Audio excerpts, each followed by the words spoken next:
Selamat malam, kita jumpa lagi di Polemik, program bincang-bincang yang membahas sebuah persoalan secara komprehensif dan menghadirkan narasumber yang eksklusif.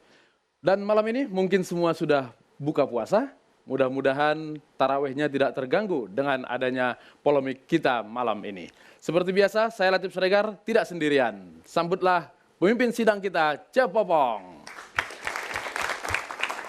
Sampurasun. Hatur nuhun, terima kasih. Apa kabar, Cek? Baik, Puasa pertama lancar? lancar pisan. Lancar pisan, karena Cepopong sudah biasa Saum Daud. sehari tidak, sehari iya gitu ya. Iya betul. Palunya mana ini mau buka sidang? Baik, saya akan buka sidang istimewa ini. Ya. Mana paluna kan? Ini aneh-aneh aja nih, Cek. Ini kenapa ini? Nuhun. Kamu kenapa diikat-ikat ini? Lapar? Belum buka puasa?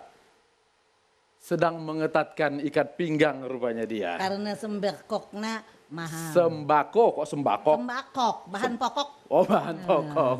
Oke, bener. silakan, Cek. Baik, dengan ucapan selamat malam dan terima kasih atas kehadiran rekan-rekan sekalian. Cepopong buka sidang khusus ini. Keperokan atuh. Ya, dan seperti biasa, Baik. Cepopong punya tata tertib. Tata tertibnya sangat sederhana. Ya, yang pertama, semua orang yang ada di ruangan ini, baik laki-laki, baik perempuan, baik yang pakai seragam, baik Bapak Jokowi kita, nah itu boleh menyampaikan pendapatnya dengan bebas. Asal tentu tidak keluar dari tema pembicaraan kita, yaitu mengenai sembakok. Nah, Sembakok, nah kalau ada yang mau motong pembicaraan orang lain, boleh Cepong, boleh-boleh saja. Dengan catatan harus seizin pimpinan supaya tidak riweuh. Nah, kalau polisi lalu lintasnya kan harus berfungsi, kalau tidak nanti tabrakan. Baik, hanya itu tata tertibnya. Ya, seperti sudah disampaikan Cepopong tadi dan seperti gaya dari pengawal Cepopong ini, tema kita malam ini adalah mengikat pinggang saat Ramadan. Karena harganya tadi seharga sembakok semakin borokokok gitu, Cek. Sebelum kita memulai diskusi kita malam ini, mari kita ikuti tayangan berikut ini. Itu sekali lagi kita tegaskan, jangan ada yang bermain-main harga.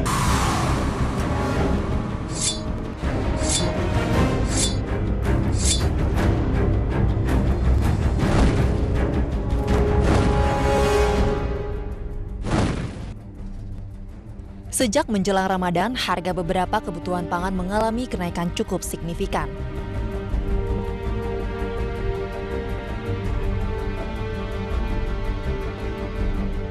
Di Pasar Rumput, Jakarta, harga telur ayam negeri naik hingga Rp2.000 per kilogram. Dari sebelumnya Rp22.000 menjadi Rp25.000 per kilogramnya.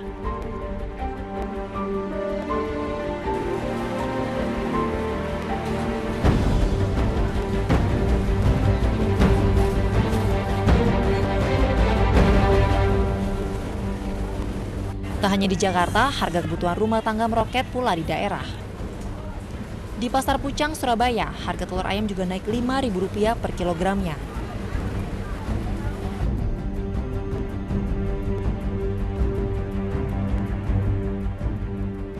Beberapa jenis sayuran di pasar tradisional Banjarnegara, Jawa Tengah juga mengalami kenaikan harga. Harga bawang merah dari sebelumnya Rp22.000 naik menjadi Rp30.000 per kilogramnya. Sedangkan bawang putih dari Rp22.000 menjadi Rp27.000 per kilogramnya. Pemerintah kerap melakukan operasi pasar, namun langkah tersebut belum efektif menurun harga kebutuhan pokok di pasar.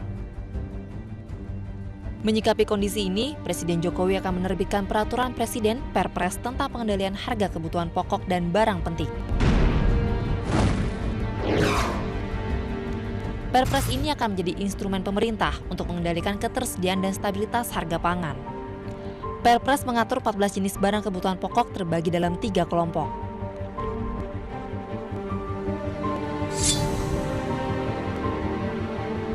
Pertama, merupakan barang hasil pertanian seperti beras, kedelai bahan baku, tempe, cabai, dan bawang merah. Kedua, barang kebutuhan pokok hasil industri meliputi gula, minyak goreng, dan tepung terigu. Dan terakhir, barang kebutuhan pokok hasil peternakan atau perikanan, seperti daging sapi, daging ayam ras, telur ayam ras, dan ikan segar. Mampukah Perpres tersebut menunjukkan kesaktiannya? Kita lihat saja nanti.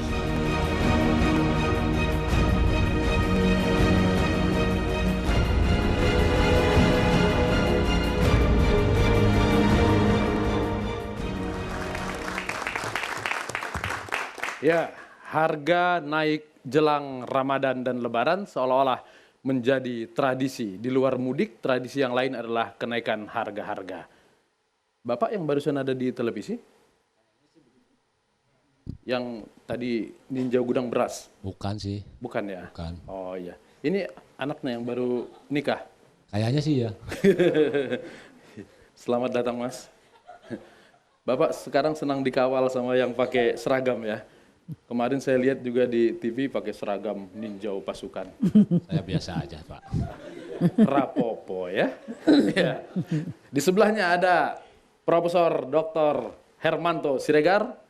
Bukan karena sama-sama Siregar saya ajak ke sini, tapi karena beliau memang cocok untuk membahas tema kita malam ini. Pak Hermanto adalah Guru Besar Ilmu Ekonomi IPB. Dan ada, kalau yang sana yang jadi presiden, ini cocok jadi Menteri Perdagangan. Karena sudah lama mengurusi pedagang pasar. Ketua Asosiasi Pedagang Pasar, Pak Ngadiran. Sekjen Asosiasi Pedagang Pasar, Pak Ngadiran, selamat malam. Dan di sebelah kanan ada Ibu Sularsi, selamat malam. Kepala Bidang Pengaduan dan Hukum YLKI. Jadi kalau ada yang merasa keberatan dengan harga-harga, bisa mengadu langsung malam ini. Silakan, karena memang YLKI sedang membuka bulan pengaduan terkait dengan kenaikan bahan-bahan pokok. Ada menjelang poskonya? Ramadan.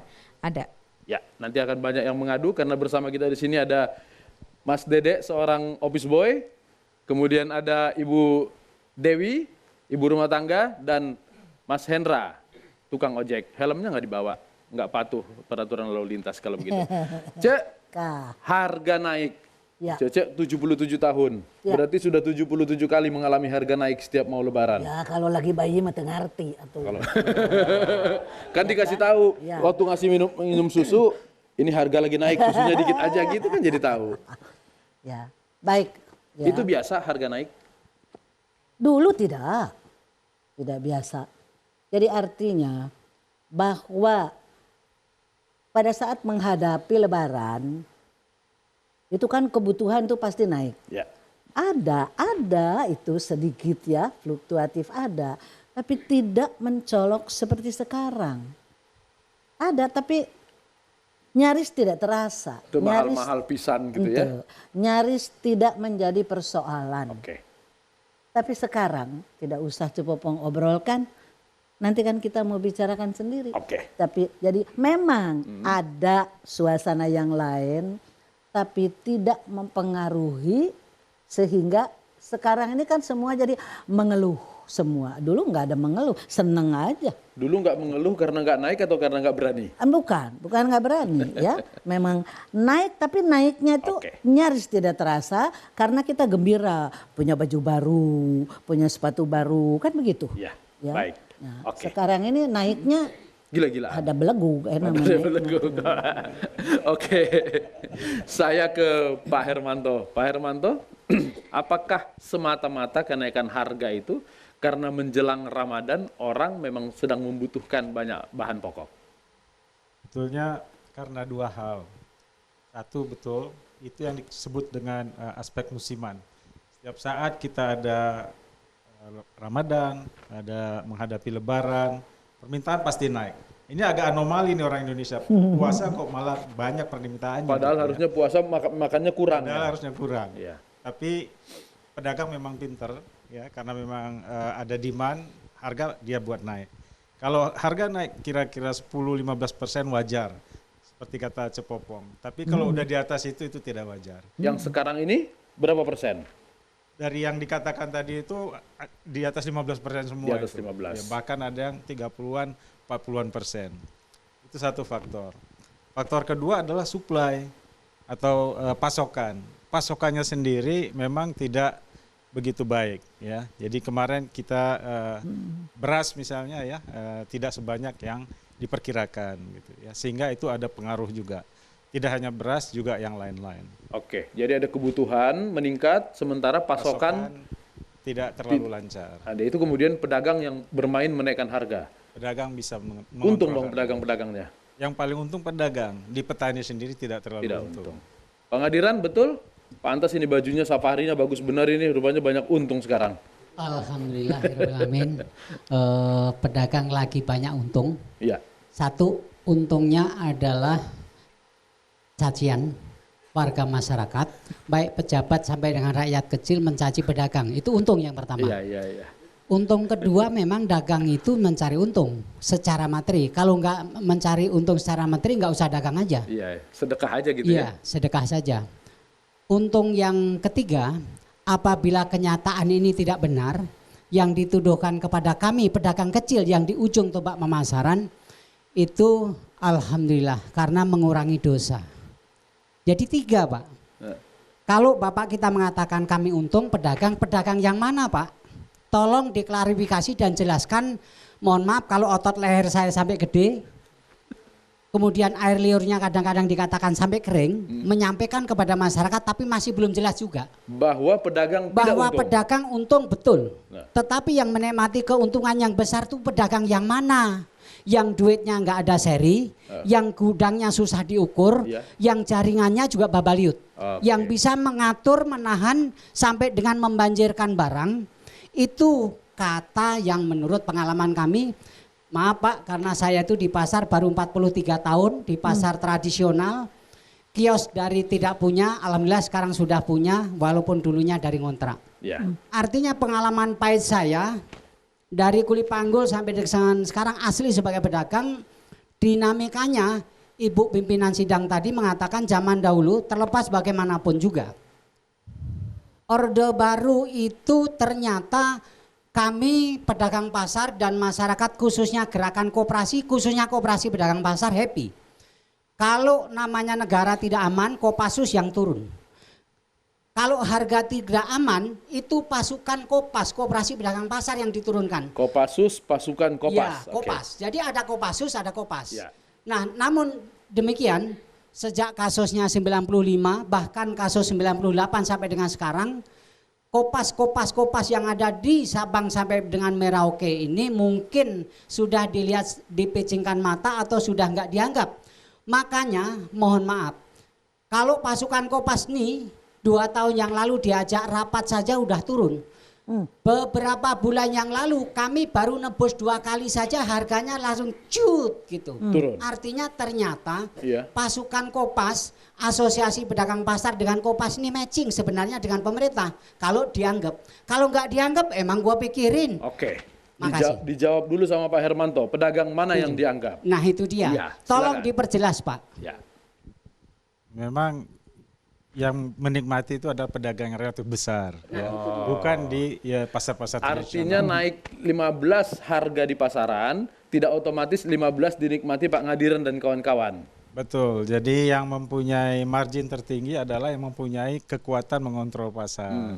Ya, jadi katakanlah di pasar tradisional itu kan banyak pelaku perdagangannya ya. Masing-masing itu tidak akan bisa meningkat harga lebih tinggi dari yang lain.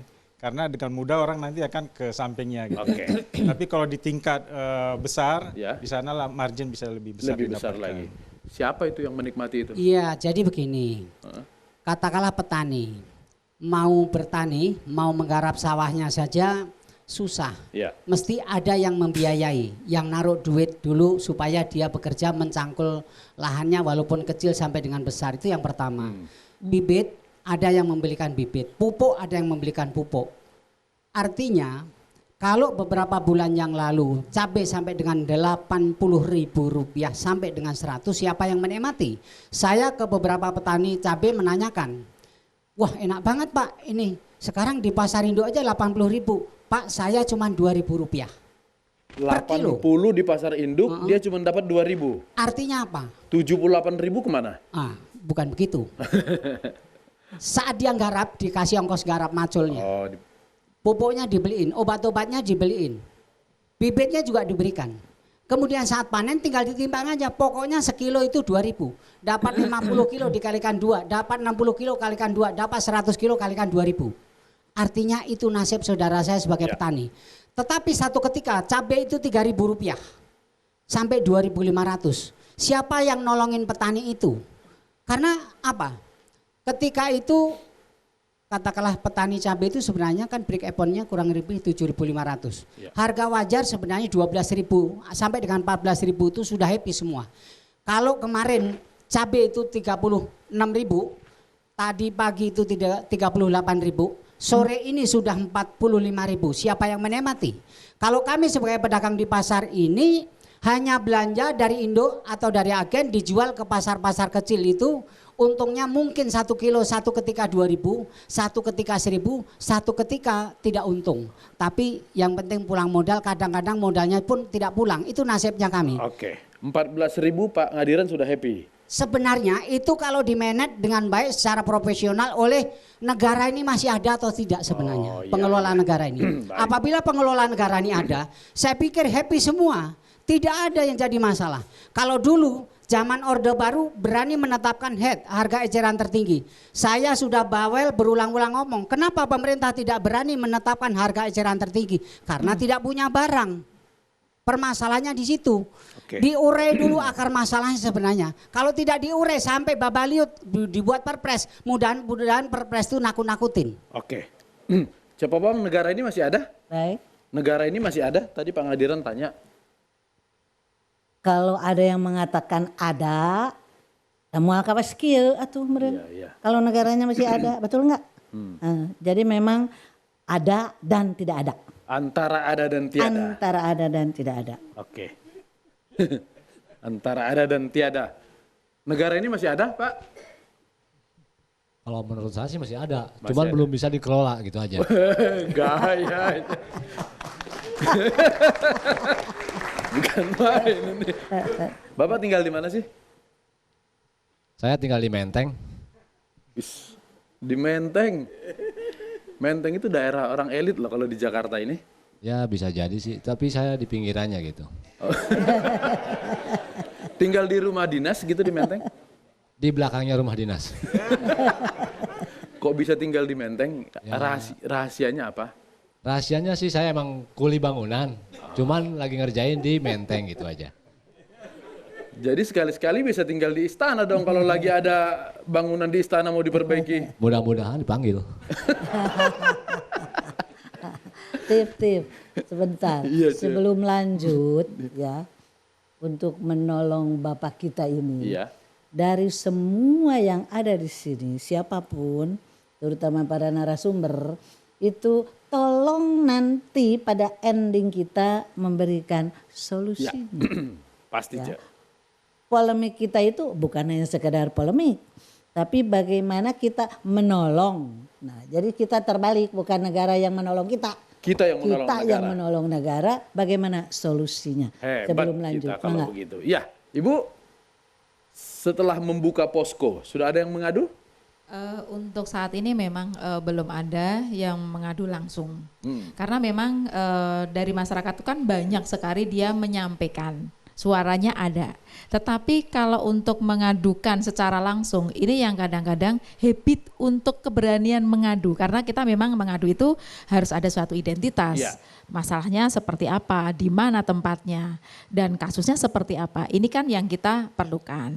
Memang terkait dengan kenaikan harga-harga ini, tadi juga disampaikan oleh Cepopong bahwa ini menjadi suatu ritual setiap tahun. Itu adalah terjadi kenaikan terus menerus. Artinya keberlangsungan kenaikan setiap Ramadan ini pasti ada. Dan setelah itu naik, nah turunnya itu kadang-kadang agak susah untuk turun harganya. Padahal permintaan sudah kembali normal. Biasanya Harga ini tidak kan ikut memang normal. perlu waktu juga gitu loh. Memang di sini adalah supply dan demand. Kalau menurut ilmu ekonomi mungkin Prof. Kalau ada demand tinggi, kemudian supply-nya kurang, memang ini adalah harganya sangat tinggi. Tapi sebenarnya di negara ini memang aneh.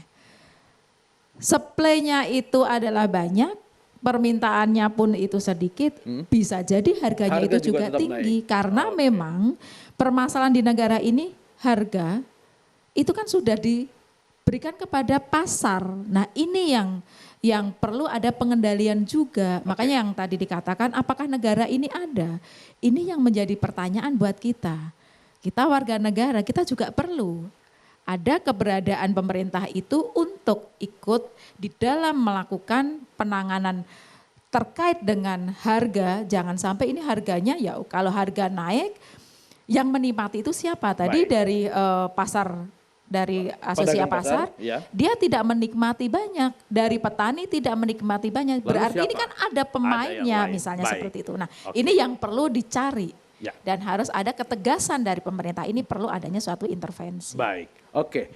Ibu Dewi, mumpung ada ibu ini yang membuka posko pengaduan, barangkali ke sana sungkan atau tidak bisa meninggalkan pekerjaan, coba dijelaskan apakah harga-harga di pasar itu normal atau bagaimana? Untuk selama ini menjelang Lebaran, puasa, ibu rumah tangga mengeluh bahwa bahan pokok menjelang Lebaran atau puasa ini terlalu melambung tinggi. Kenaikan harga-harga ini gimana cara mengatasinya, kenaikan harga-harga pokok? Yang paling mahal itu apa?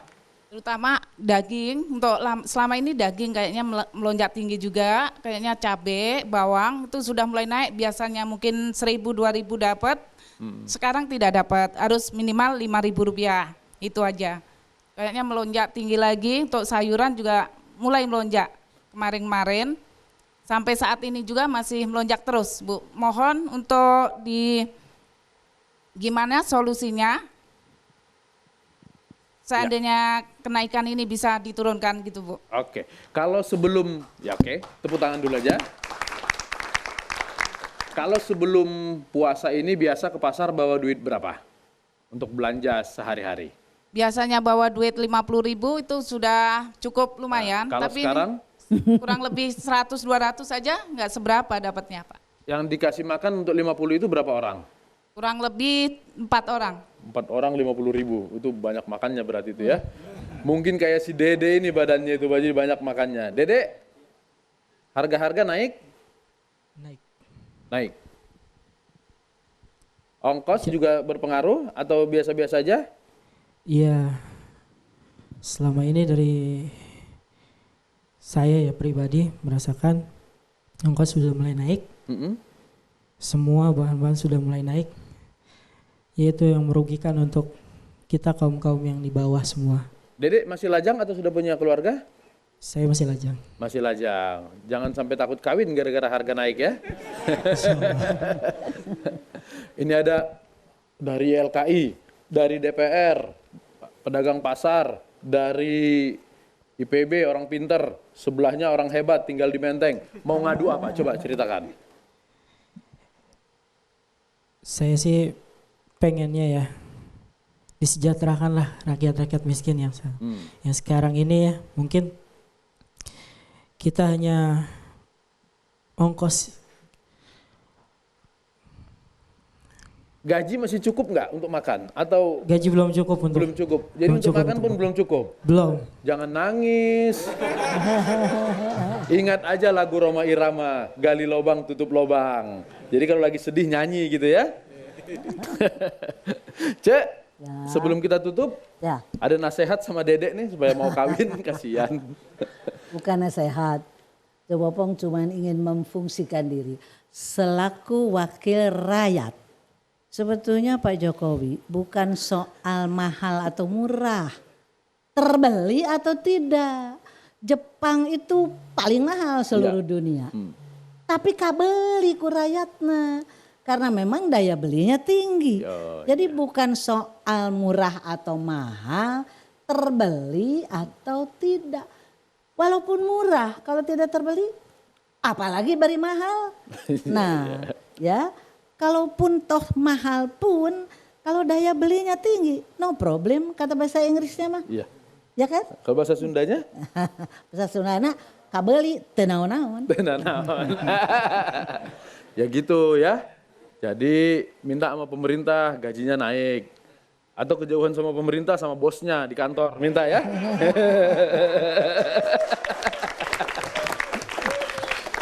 Baik, kita istirahat dulu. Tapi sebelum istirahat kita sapa dulu. Ada adik-adik kita yang pakai seragam ini. Iya, iya. Dari Paskibraka dan drum band ya? Paskibra saja. Paskibraka drum SMK band nggak ada, drum Karya band. Guna Bakti 2 Bekasi. Tepuk tangan. Lalu ada yang pakai jaket biru ini dari partai bukan? Bukan. Universitas Esa Unggul. Dan yang mengawal Bapak Joko Wow, Menwa STMIK Bani Saleh Bekasi. Ya.